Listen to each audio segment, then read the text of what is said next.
ಮೈಸೂರಿನ ಸರಗೂರು ತಾಲೂಕಿನ ಮುಳ್ಳೂರು ಗ್ರಾಮದಲ್ಲಿ ಹುಲಿ ದಾಳಿಯಿಂದ ರೈತ ರಾಜಶೇಖರ್ ನಿನ್ನೆ ಬೆಳಗ್ಗೆ ಮೃತಪಟ್ಟಿದ್ರು. ಹುಲಿ ದಾಳಿಯಿಂದ ಮೃತಪಟ್ಟ ರೈತ ರಾಜಶೇಖರ್ ಮೃತದೇಹವನ್ನು ಮೈಸೂರಿನ ಶವಾಗಾರದಲ್ಲಿ ಇಡಲಾಗಿತ್ತು. ಇವತ್ತು ಶವಾಗಾರಕ್ಕೆ ಅರಣ್ಯ ಸಚಿವ ಈಶ್ವರ್ ಖಂಡ್ರೆ ಭೇಟಿ ನೀಡಿದ್ರು. ಈ ವೇಳೆ ಸಚಿವರಿಗೆ ಘೆರಾವ್ ಹಾಕಿದ ಪ್ರತಿಭಟನಾಕಾರರು ಸರಗೂರಿನಿಂದ ಶವ ಯಾಕೆ ಮೈಸೂರಿಗೆ ಬಂತು, ರೈತನ ಸಾವಿಗೆ ಬೆಲೆ ಇಲ್ವಾ ಅಂತ ಪ್ರಶ್ನೆ ಮಾಡಿದ್ರು. ಇನ್ನು ಈಶ್ವರ್ ಖಂಡ್ರೆ ವಿರುದ್ಧ ರೈತರು ಆಕ್ರೋಶವನ್ನು ವ್ಯಕ್ತಪಡಿಸಿದ್ದಾರೆ. ರೈತರ ಸಾವಿಗೆ ನೀವುಗಳೇ ಹೊಣೆ, ಅಕ್ರಮ ರೆಸಾರ್ಟ್ಗಳು ತಲೆ ಎತ್ತಿವೆ, ಈ ಬಗ್ಗೆ ದಾಖಲೆ ಕೊಟ್ಟರೂ ಕ್ರಮ ಆಗ್ತಿಲ್ಲ, ಕಾಡಿನಿಂದ ನಾಡಿಗೆ ಹುಲಿಗಳು ಬರ್ತಾ ಇವೆ, ರೈತರು ಬಲಿ ಆಗ್ತಿದ್ದಾರೆ ಅಂತ ಖಂಡ್ರೆ ವಿರುದ್ಧ ರೈತರು ಕಿಡಿಕಾರಿದ್ರು. ಈ ವೇಳೆ ಪೊಲೀಸರು ಹಾಗೂ ರೈತರ ನಡುವೆ ತಳ್ಳಾಟವಾಗಿದ್ದು, ಪೊಲೀಸರ ವಿರುದ್ಧವೂ ರೈತರು ಆಕ್ರೋಶವನ್ನು ವ್ಯಕ್ತಪಡಿಸಿದರು.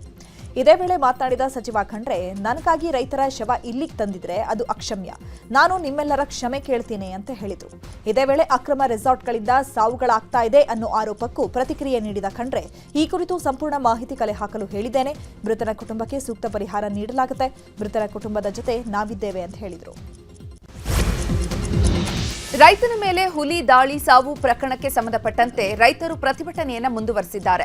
ಶವವನ್ನ ಯಾಕೆ ಮೈಸೂರಿಗೆ ತಂದಿದ್ದೀರಿ, ನಮ್ಮಪ್ಪನ ಶವವನ್ನ ಕೊಡೋಕೆ ನೀವು ಬರಬೇಕು, ನೋಡೋಕ್ ಬರಬೇಕಿತ್ತು, ಅದರ ಬದಲಿಗೆ ನೀವೇ ಶವವನ್ನ ಇಲ್ಲಿಗೆ ತಂದಿರುವುದು ಎಷ್ಟು ಸರಿ, ನಮಗೆ ನ್ಯಾಯ ಬೇಕೇ ಬೇಕು, ನ್ಯಾಯ ಸಿಗೋವರೆಗೂ ನಾವು ಹೋಗಲ್ಲ, ತಪ್ಪಿತಸ್ಥ ಅಧಿಕಾರಿಗಳ ತಲೆದಂಡ ಆಗಲೇಬೇಕು ಅಂತ ಸಚಿವ ಮಹದೇವಪ್ಪ ಮುಂದೆ ಮೃತಪಟ್ಟ ರಾಜಶೇಖರ್ ಅವರ ಪುತ್ರ ಶಿವಾನಂದ ಆಕ್ರೋಶ ವ್ಯಕ್ತಪಡಿಸಿದ್ದಾರೆ. ಇನ್ನು ಇದೇ ವಿಚಾರವಾಗಿ ಮಾಧ್ಯಮಗಳಿಗೆ ಮಾತನಾಡಿದ ಸಚಿವ ಮಹದೇವಪ್ಪ, ಹುಲಿ ದಾಳಿಗೆ ಒಳಗಾದ ಕುಟುಂಬಕ್ಕೆ ಅಗತ್ಯ ಪರಿಹಾರವನ್ನು ನೀಡ್ತೇನೆ, ಇಂತಹ ಘಟನೆ ಮರುಕಳಿಸದ ರೀತಿ ಕ್ರಮಕ್ಕೆ ಮುಂದಾಗ್ತೇನೆ ಅಂತ ಹೇಳಿದ್ದಾರೆ.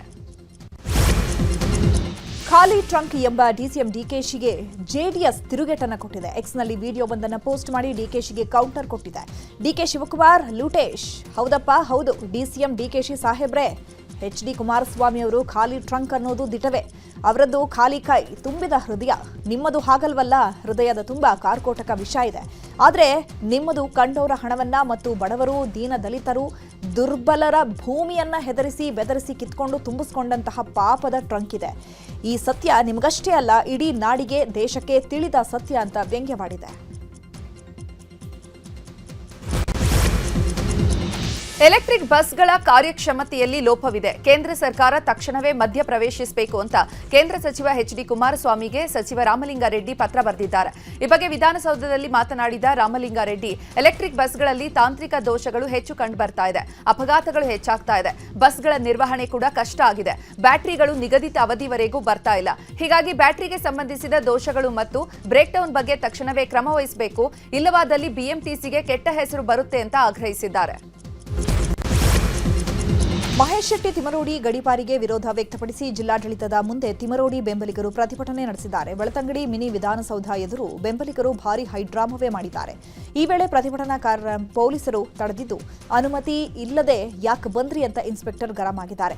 ಹಾಗಿದ್ರೂ ಕೂಡ ಬೆಂಬಲಿಗರು ಮಿನಿ ವಿಧಾನಸೌಧ ಮುಂದೆ ಕುಳಿತು ಧರಣಿ ನಡೆಸಿದ್ದಾರೆ. ತಹಸೀಲ್ದಾರ್ ತಮ್ಮ ಬಳಿ ಬಂದು ಮನವಿ ಸ್ವೀಕರಿಸುವಂತೆ ಒತ್ತಾಯಿಸಿದ್ದಾರೆ. ಈ ವೇಳೆ ಪೊಲೀಸರು ಮೈಕ್ ಮೂಲಕ ತೆರಳುವಂತೆ ಮನವಿ ಮಾಡಿದ್ದಾರೆ. ಹಾಗಿದ್ರೂ ಪ್ರತಿಭಟನೆ ಮುಂದುವರೆಸಲಾಗಿದ್ದು, ಬೆಂಬಲಿಗರನ್ನ ಪೊಲೀಸರು ವಶಕ್ಕೆ ಪಡ್ಕೊಂಡಿದ್ದಾರೆ. ಬಳಿಕ ತಹಸೀಲ್ದಾರ್ ಮೂವರಿಗೆ ಮಾತ್ರ ಮನವಿ ನೀಡಲು ಅನುಮತಿಸಿದ್ದು, ತಹಸೀಲ್ದಾರ್ ಅನುಪಸ್ಥಿತಿಯಲ್ಲಿ ಟಪಾಲು ಶಾಖೆಯಲ್ಲಿ ಬೆಂಬಲಿಗರು ಮನವಿ ಸಲ್ಲಿಸಿದ್ದಾರೆ. ಧರ್ಮಸ್ಥಳ ಪ್ರಕರಣದ ಬಗ್ಗೆ ಸಚಿವ ಪರಮೇಶ್ವರ್ ಮಾತನಾಡಿದ್ದು, ಅಕ್ಟೋಬರ್ನಲ್ಲಿ ವರದಿ ಕೊಡೋದಾಗಿ ಎಸ್ಐಟಿ ಅವರು ಹೇಳಿದ್ದಾರೆ. 31ರೊಳಗೆ ಅವರು ವರದಿಯನ್ನ ಸಲ್ಲಿಸಬಹುದೇನೋ, ಎಲ್ಲವನ್ನ ಸೇರಿಸಿ ವರದಿಯನ್ನ ಕೊಡಿ ಅಂತ ನಾನೇ ಹೇಳಿದ್ದೇನೆ ಮತ್ತು ಕೆಮಿಕಲ್ ಅನಾಲಿಸಿಸ್ ಮಾಡಿ ವರದಿಯನ್ನ ಕೊಡೋದಾಗಿ ಹೇಳಿದ್ದಾರೆ. ಯಾವ ರೀತಿ ವರದಿಯನ್ನ ಕೊಡ್ತಾರೆ ಅನ್ನೋದನ್ನ ನಾವು ನೋಡಬೇಕು ಅಂತ ಹೇಳಿದ್ರು. ಧರ್ಮಸ್ಥಳ ಬುರುಡೆ ಪ್ರಕರಣ ಸಂಬಂಧ ಬೆಳತಂಗಡಿಯಲ್ಲಿರುವ ಎಸ್ಐಟಿ ಕಚೇರಿಗೆ ಸುಜಾತ ಭಟ್ ಬಂದಿದ್ದು ವಿಚಾರಣೆಗೆ ಹಾಜರಾಗಿದ್ದಾರೆ. ಎಸ್ಐಟಿ ನೀಡಿದ ನೋಟಿಸ್ ಹಿನ್ನೆಲೆ ಇವತ್ತು ವಿಚಾರಣೆಗೆ ಹಾಜರಾಗಿದ್ದರು. ಈ ವೇಳೆ ಮಧ್ಯಾಹ್ನ ಊಟಕ್ಕೆ ಅಂತ ಹೊರಗೆ ಬಂದ ಸುಜಾತ ಭಟ್ ಮಾಧ್ಯಮಗಳನ್ನು ಕಂಡು ಕೆಂಡವಾಗಿದ್ದಾರೆ. ಕಲಬುರಗಿ ಚಿತ್ತಾಪುರದಲ್ಲಿ ನವೆಂಬರ್ 2ರಂದು ಆರ್ಎಸ್ಎಸ್ ಪಥಸಂಚಲನದ ಹಿನ್ನೆಲೆ ನಾಳೆ ಕಲಬುರಗಿ ಜಿಲ್ಲಾಧಿಕಾರಿ ಶಾಂತಿ ಸಭೆ ನಡೆಸುವ ಬೆನ್ನಲ್ಲೇ ಮತ್ತೊಂದು ಸಂಘಟನೆಯಿಂದ ಮನವಿ ಸಲ್ಲಿಸಲಾಗಿದೆ. ನವೆಂಬರ್ 2ರಂದು ಚಿತ್ತಾಪುರದಲ್ಲಿ ಪಥಸಂಚಲನ ನಡೆಸಲು ಜೈ ಭೀಮ್ ಸೇನೆ ಕೂಡ ಮನವಿ ಮಾಡಿಕೊಂಡಿದೆ. ಜೈ ಭೀಮ್ ಸೇನೆ ಕಾರ್ಯಕರ್ತರು ಕಲಬುರಗಿ ಜಿಲ್ಲಾಧಿಕಾರಿಗೆ ಮನವಿ ಸಲ್ಲಿಕೆ ಮಾಡಿದ್ದಾರೆ. ಅಲ್ಲದೆ ನೋಂದಣಿ ಇಲ್ಲದಂತಹ ಆರ್ಎಸ್ಎಸ್ ಪಥಸಂಚಲನಕ್ಕೆ ಅವಕಾಶವನ್ನು ನೀಡಬೇಡಿ, ಆರ್ಎಸ್ಎಸ್ ಸಂಘಟನೆಯನ್ನು ದೇಶದಾದ್ಯಂತ ಬ್ಯಾನ್ ಮಾಡಲು ಆಗ್ರಹಿಸಿದ್ದಾರೆ. ಕಲ್ಲು ಗಣಿಗಾರಿಕೆಯಲ್ಲಿ ಅಪ್ರಾಪ್ತ ಬಾಲಕಿ ಮೇಲೆ ಅತ್ಯಾಚಾರ ನಡೆಸಿರುವಂತಹ ಘಟನೆ ಕಲಬುರಗಿ ಜಿಲ್ಲೆಯ ಚಿಂಚೋಳಿ ತಾಲೂಕಿನ ಮಿರಿಯಾಣ ಠಾಣಾ ವ್ಯಾಪ್ತಿಯಲ್ಲಿ ನಡೆದಿದೆ. ಕಲ್ಲು ಗಣಿಗಾರಿಕೆಯಲ್ಲಿ ತಂದೆಯೊಂದಿಗೆ ಬಾಲಕಿ ವಾಸವಿದ್ಲು. ಈ ವೇಳೆ ಗಣಿ ಮಾಲೀಕ ಸದ್ದಾಂ ಅಲಿ ಎಂಬಾತ ಬಾಲಕಿ ಮೇಲೆ ಅತ್ಯಾಚಾರ ಮಾಡಿರುವ ಆರೋಪ ಕೇಳಿಬಂದಿದೆ. ಹೀಗಾಗಿ ಆರೋಪಿ ಸದ್ದಾಂ ವಿರುದ್ಧ ಪೋಕ್ಸೋ ಕಾಯ್ದೆಯಡಿ ಮಿರಿಯಾಣ ಪೊಲೀಸ್ ಠಾಣೆಯಲ್ಲಿ ಪ್ರಕರಣ ದಾಖಲಾಗಿದೆ. ಟಿಪ್ಪು ಸುಲ್ತಾನ್ ಸಮ್ಮರ್ ಪ್ಯಾಲೇಸ್ ಮೇಲೆ ಲಾರೆನ್ಸ್ ಬಿಷ್ಣೋಯ್ ಹೆಸರು ಬರೆದು ಪುಂಡರು ಹುಚ್ಚಾಟ ಮಾಡಿದ್ದಾರೆ. ಚಿಕ್ಕಬಳ್ಳಾಪುರ ತಾಲೂಕಿನ ನಂದಿಗಿರಿ ಧಾಮದಲ್ಲಿ ಟಿಪ್ಪು ಸುಲ್ತಾನ್ ಸಮ್ಮರ್ ಪ್ಯಾಲೇಸ್ ಇದೆ. ಇದೇ ಪ್ಯಾಲೇಸ್ನಲ್ಲಿ ದೊಡ್ಡದಾಗಿ ಲಾರೆನ್ಸ್ ಬಿಷ್ಣೋಯ್ ಹೆಸರು ಕೆತ್ತನೆ ಮಾಡಿ ವಿಕೃತಿ ಮೆರೆದಿದ್ದಾರೆ. ಭಾರತೀಯ ಪುರಾತತ್ವ ಹಾಗೂ ಸರ್ವೇಕ್ಷಣಾ ಇಲಾಖೆ ಅಧೀನದಲ್ಲಿ ಟಿಪ್ಪು ಸುಲ್ತಾನ್ ಸಮ್ಮರ್ ಪ್ಯಾಲೇಸ್ ಇದೆ. ಆದರೆ ಸಮ್ಮರ್ ಪ್ಯಾಲೇಸ್ನಲ್ಲಿ ಲಾರೆನ್ಸ್ ಬಿಷ್ಣೋಯ್ ಹೆಸರು ಕಂಡು ಪ್ರವಾಸಿಗರು ಅಸಮಾಧಾನ ವ್ಯಕ್ತಪಡಿಸಿದ್ದಾರೆ. ಕೋಟ್ಯಾಂತರ ಮೌಲ್ಯದ ಸೈಟ್ಗಾಗಿ ಎರಡು ಗುಂಪುಗಳ ನಡುವೆ ಮಾರಾಮಾರಿಯಾಗಿರುವಂತಹ ಘಟನೆ ಚಿಕ್ಕಮಗಳೂರಿನ ಕಡೂರು ಪಟ್ಟಣದ ಯುಬಿ ರಸ್ತೆಯಲ್ಲಿ ನಡೆದಿದೆ. ಈರಣ್ಣ ಮತ್ತು ಕಾಂಗ್ರೆಸ್ ಕೌನ್ಸಿಲರ್ ಮೋಹನ್ ಕುಮಾರ್ ಗುಂಪಿನ ಮಧ್ಯೆ ಗಲಾಟೆಯಾಗಿದ್ದು, ಒಂದು ಗುಂಪು ಏಕಾಏಕಿ ಜೆಸಿಬಿ ಬಳಸಿ ಕಾಂಪೌಂಡ್ ತೆರವು ಮಾಡಿದೆ. ಇದನ್ನು ವಿರೋಧಿಸಿ ಮತ್ತೊಂದು ಗುಂಪು ಹಲ್ಲೆ ನಡೆಸಿದೆ. ಈ ವೇಳೆ ಪರಸ್ಪರ ಎರಡು ಗುಂಪಿನ ನಡುವೆ ದೊಣ್ಣೆ ಬಡಿಗೆಗಳಿಂದ ಹೊಡೆದಾಟ ಆಗಿದೆ. ಈ ಗಲಾಟೆಗೆ ಸಂಬಂಧಪಟ್ಟಂತೆ ಕಡೂರು ಪೊಲೀಸ್ ಠಾಣೆಯಲ್ಲಿ ಪ್ರಕರಣ ದಾಖಲಾಗಿದೆ. ಟೈಲರ್ ಮಹಿಳೆ ವಿರುದ್ಧ ಕೋಟಿ ವಂಚನೆ ಆರೋಪ ಕೇಳಿಬಂದಿದೆ. ಹಾಸನದ ಅರಳಿಪೇಟೆ ರಸ್ತೆಯಲ್ಲಿ ಜ್ಯೋತಿ ಡ್ರೆಸ್ ಮೇಕರ್ಸ್ನ ಲೇಡೀಸ್ ಟೈಲರ್ ಹೇಮಾವತಿ ಮೇಲೆ ಈ ಆರೋಪ ಕೇಳಿಬಂದಿದೆ. ಮಹಿಳೆಯರಿಂದ 3 ಕೋಟಿ ಹಣ ಪಡೆದು ವಂಚನೆ ಮಾಡಿದ್ದಾರೆ ಎನ್ನಲಾಗಿದೆ. ಓರ್ವ ಮಹಿಳೆಯಿಂದ 45 ಲಕ್ಷ ಸೇರಿದಂತೆ 3 ಕೋಟಿಗೂ ಹೆಚ್ಚು ಸಾಲ ಪಡೆದಿದ್ದಾರಂತೆ. ಚಿಟ್ ಫಂಡ್, ಮಗಳ ವಿದ್ಯಾಭ್ಯಾಸ, ಮನೆ ಹೆಸರಲ್ಲಿ ಸಾಲ ಮಾಡಿಕೊಂಡಿರೋ ಹೇಮಾವತಿ ಮಹಿಳೆಯರಿಗೆ ನಂಬಿಸಿ ಮೋಸ ಮಾಡಿದ್ದಾರೆ ಎನ್ನಲಾಗ್ತಾ ಇದ್ದು, ನಡುರಸ್ತೆಯಲ್ಲೇ ಎಳೆದಾಡಿ ಮಹಿಳೆಯರು ಆಕ್ರೋಶವನ್ನ ವ್ಯಕ್ತಪಡಿಸಿದ್ದಾರೆ. ಪೆನ್ಷನ್ ಮೊಹಲ್ಲಾ ಠಾಣೆಯಲ್ಲಿ ದೂರು ದಾಖಲಾಗಿದೆ. ವಿದೇಶದಲ್ಲಿ ಕುಳಿತು ಬೆಂಗಳೂರಿನಲ್ಲಿ ಸೈಬರ್ ವಂಚನೆ ಮಾಡಲಾಗಿದೆ. ವಿಸ್ಡಮ್ ಫೈನಾನ್ಸ್ ಅಕೌಂಟ್ ಹ್ಯಾಕ್ ಮಾಡಿ ಕೋಟಿ ಲೂಟಿ ಮಾಡಲಾಗಿದೆ. 600 ನಕಲಿ ಬ್ಯಾಂಕ್ ಅಕೌಂಟ್ಗೆ ಹಣ ವರ್ಗಾವಣೆ ಮಾಡಲಾಗಿದೆ. ಪ್ರಕರಣ ಸಂಬಂಧ ಸಿಸಿಬಿ ಸೈಬರ್ ಪೊಲೀಸರು ಇಸ್ಮಾಯಿಲ್ ಎಂಬಾತನನ್ನ ಬಂಧಿಸಿದ್ದಾರೆ. ವಿದೇಶದಲ್ಲಿ ಕುಳಿತು ವಿಪಿಎನ್ ಮೂಲಕ ಅಕೌಂಟ್ ಹ್ಯಾಕ್ ಮಾಡಲಾಗಿತ್ತಂತೆ. ಆರೋಪಿಗಳಿಂದ ಲ್ಯಾಪ್ಟಾಪ್, ಪೆನ್ಡ್ರೈವ್ ವಶಕ್ಕೆ ಪಡೆಯಲಾಗಿದೆ. ದುಬೈನಲ್ಲಿ ಕುಳಿತಿದ್ದ ಭಾರತೀಯ ಮೂಲದ ವ್ಯಕ್ತಿಯೇ ದರೋಡೆಗೆ ಪ್ಲಾನ್ ಮಾಡಿದಂತೆ. ಹ್ಯಾಕ್ ಮಾಡಿದ 3 ದುಬೈನಲ್ಲಿ, 2 ಹಾಂಗ್ಕಾಂಗ್ನಲ್ಲಿ ಇರುವಂತಹ ಮಾಹಿತಿ ಇದ್ದು ಪೊಲೀಸರು ತನಿಖೆ ಮಾಡುತ್ತಿದ್ದಾರೆ. ಕೆಂಪೇಗೌಡ ಏರ್ಪೋರ್ಟ್ನಲ್ಲಿ ಮತ್ತೆ ಡ್ರಗ್ಸ್ ಪತ್ತೆಯಾಗಿದೆ. ಬ್ಯಾಂಕಾಕ್ನಿಂದ ಕಳ್ಳ ಸಾಗಾಣಿಕೆ ಮೂಲಕ ಭಾರತಕ್ಕೆ 2.5 ಕೆಜಿಯಷ್ಟು ಗಾಂಜಾ ರವಾನೆ ಮಾಡಲಾಗಿತ್ತು ಮತ್ತು ಬ್ಯಾಗ್ನ ಕೆಳಭಾಗದಲ್ಲಿ ಅಂಟಿಸಿ ಭಾರತಕ್ಕೆ ತರಲಾಗಿತ್ತು. ಸದ್ಯ ಪರಿಶೀಲನೆ ವೇಳೆ ಬ್ಯಾಗ್ನಲ್ಲಿ ಡ್ರಗ್ಸ್ ಪತ್ತೆಯಾಗಿದ್ದು ಏರ್ಪೋರ್ಟ್ ಪೊಲೀಸರು ತನಿಖೆ ಮುಂದುವರೆಸಿದ್ದಾರೆ. ಶಾಮನೂರು ಕುಟುಂಬದ ವಿರುದ್ಧ ಬಿಜೆಪಿ ಶಾಸಕ ಬಿಪಿ ಹರೀಶ್ ಭೂ ಕಬಳಿಕೆ ಆರೋಪ ಮಾಡಿದರು. ಚಿಕ್ಕಬಿದರಿ ಗ್ರಾಮದ ಬಳಿ ಬೇನಾಮಿ ಹೆಸರಿನಲ್ಲಿ ಹಳ್ಳ ಒತ್ತುವರಿ ಮಾಡಿಕೊಳ್ಳಲಾಗಿದೆ ಅಂತ ಆರೋಪಿಸಿದರು. ಅಲ್ಲದೆ ಅರಣ್ಯ ಇಲಾಖೆ ಕಂದಾಯ ಭೂಮಿ ಒತ್ತುವರಿ ಆದ ಬಗ್ಗೆ ಶಾಸಕ ಬಿಪಿ ಹರೀಶ್ ದೂರನ್ನು ಕೊಟ್ಟಿದ್ದರು. ಹೀಗಾಗಿ ಇವತ್ತು ಬೆಂಗಳೂರು ವಿಭಾಗದ ಪ್ರಾದೇಶಿಕ ಭೂ ದಾಖಲೆಗಳ ಜಂಟಿ ನಿರ್ದೇಶಕ ನಿಸ್ಸಾರ್ ಅಹಮದ್ ನೇತೃತ್ವದ ತಂಡ ಸ್ಥಳಕ್ಕೆ ಭೇಟಿ ನೀಡಿ ಪರಿಶೀಲಿಸಿದರು.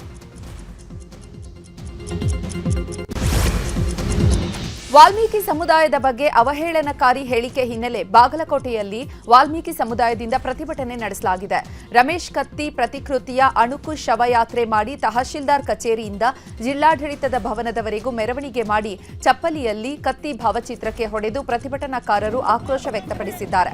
ಅಲ್ಲದೆ ಪ್ರತಿಭಟನೆ ವೇಳೆಯೇ ಯುವಕನೊಬ್ಬ ತಲೆ ಬೋಳಿಸಿಕೊಂಡಿದ್ದು ಭಾರೀ ಹೈಡ್ರಾಮಾವೇ ನಡೆದಿದೆ.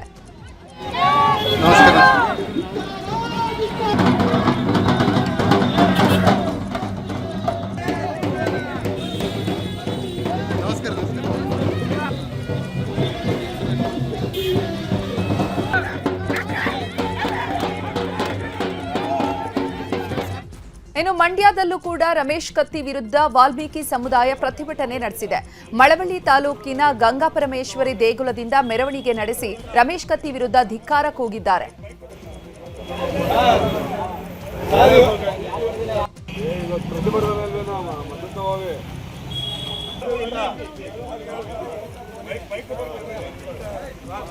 ಇನ್ನು ಧಾರವಾಡದಲ್ಲೂ ರಮೇಶ್ ಕತ್ತಿ ವಿರುದ್ಧ ಬೃಹತ್ ಪ್ರತಿಭಟನೆ ನಡೆಸಲಾಗಿದೆ.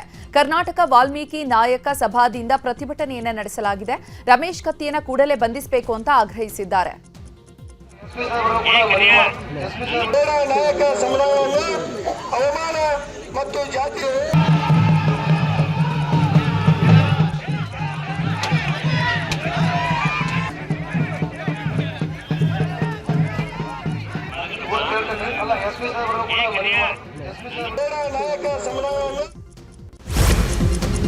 ಮೈಸೂರು ಜಿಲ್ಲೆಯ ನಂಜನಗೂಡು ತಾಲೂಕು ಆಡಳಿತದ ವಿರುದ್ಧ ರೈತರು ಸಿಡಿದೆದ್ದಿದ್ದಾರೆ. ತಾಲೂಕು ಆಡಳಿತ ನಿಷ್ಕ್ರಿಯಗೊಂಡಿದೆ. ಸಾರ್ವಜನಿಕ ಕೆಲಸ ಕಾರ್ಯಗಳು ಆಗ್ತಾ ಇಲ್ಲ. ಎಲ್ಲದಕ್ಕೂ ಲಂಚ ಕೇಳ್ತಾರೆ.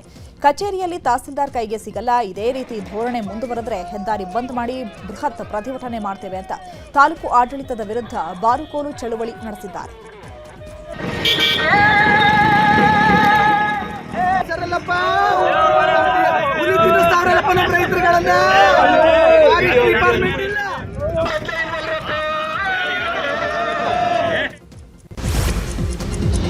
ಕಬ್ಬು ಬೆಳೆಗಾರರು ಹೆದ್ದಾರಿ ತಡೆದು ಪ್ರತಿಭಟನೆ ನಡೆಸಿರುವಂತಹ ಘಟನೆ ಉತ್ತರ ಕನ್ನಡ ಜಿಲ್ಲೆಯ ಹಳಿಯಾಳದಲ್ಲಿ ನಡೆದಿದೆ.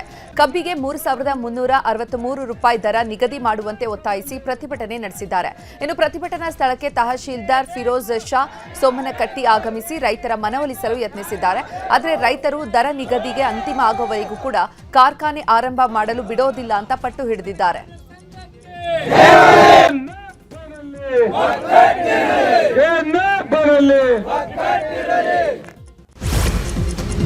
ಸಾರಿಗೆ ಸಂಸ್ಥೆಯ ನಿರ್ಲಕ್ಷ್ಯ ಖಂಡಿಸಿ ಎಬಿವಿಪಿ ಪ್ರತಿಭಟನೆ ನಡೆಸಿದೆ. ಗದಗ ಜಿಲ್ಲೆಯ ಶಿರಹಟ್ಟಿ ಪಟ್ಟಣದ ಬಸ್ ನಿಲ್ದಾಣದಲ್ಲಿ ಎಬಿವಿಪಿ ಪ್ರತಿಭಟನೆ ನಡೆಸಿದ್ದು ವಿದ್ಯಾರ್ಥಿಗಳಿಗೆ ಸಮರ್ಪಕವಾಗಿ ಬಸ್ ಬಿಡದ ಸಾರಿಗೆ ಇಲಾಖೆ ವಿರುದ್ಧ ಆಕ್ರೋಶ ವ್ಯಕ್ತಪಡಿಸಿದ್ದಾರೆ. ಶಾಲಾ ಕಾಲೇಜು ವಿದ್ಯಾರ್ಥಿಗಳಿಗೆ ಸರಿಯಾದ ಸಮಯಕ್ಕೆ ಬಸ್ ಬಿಡುತ್ತಿಲ್ಲ. ಇದರ ಬಗ್ಗೆ ಹಲವು ಬಾರಿ ಮನವಿ ಮಾಡಿಕೊಂಡ್ರೂ ಸಾರಿಗೆ ಇಲಾಖೆ ಕ್ರಮ ಕೈಗೊಂಡಿಲ್ಲ ಅಂತ ಪ್ರತಿಭಟನಾಕಾರರು ಆಕ್ರೋಶವನ್ನ ವ್ಯಕ್ತಪಡಿಸಿದರು.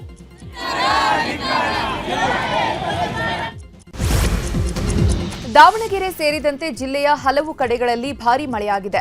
ಧಾರಾಕಾರ ಮಳೆಯಿಂದ ನಗರದ ಪ್ರಮುಖ ರಸ್ತೆಗಳು ಸಂಪೂರ್ಣ ಜಲಾವೃತವಾಗಿದೆ. ಇನ್ನು ತುಂಬಿದ ರಸ್ತೆಯಲ್ಲಿ ವಾಹನ ಸವಾರರು ಸಂಚಾರ ಮಾಡಲು ಪರದಾಡಿದ್ದಾರೆ.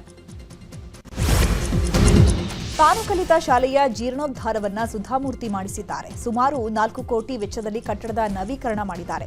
115 ವರ್ಷ ಇತಿಹಾಸ ಹೊಂದಿರೋ ನ್ಯೂ ಎಜುಕೇಷನ್ ಸೊಸೈಟಿಯ ಜ್ಞಾನ ಭಾರತಿ ಶಾಲೆಯನ್ನ ಸುಧಾಮೂರ್ತಿ ನವೀಕರಣಗೊಳಿಸಿದ್ದಾರೆ. ಈ ಬಗ್ಗೆ ಮಾತನಾಡಿದ ಸುಧಾಮೂರ್ತಿ, ನಾನು ಇಲ್ಲಿ 7 ವರ್ಷ ವಿದ್ಯಾಭ್ಯಾಸ ಮಾಡಿದ್ದೇನೆ. ಶಾಲೆ ಶಿಥಿಲಗೊಂಡಿರುವುದು ಕಂಡು ಬೇಜಾರಾಯಿತು.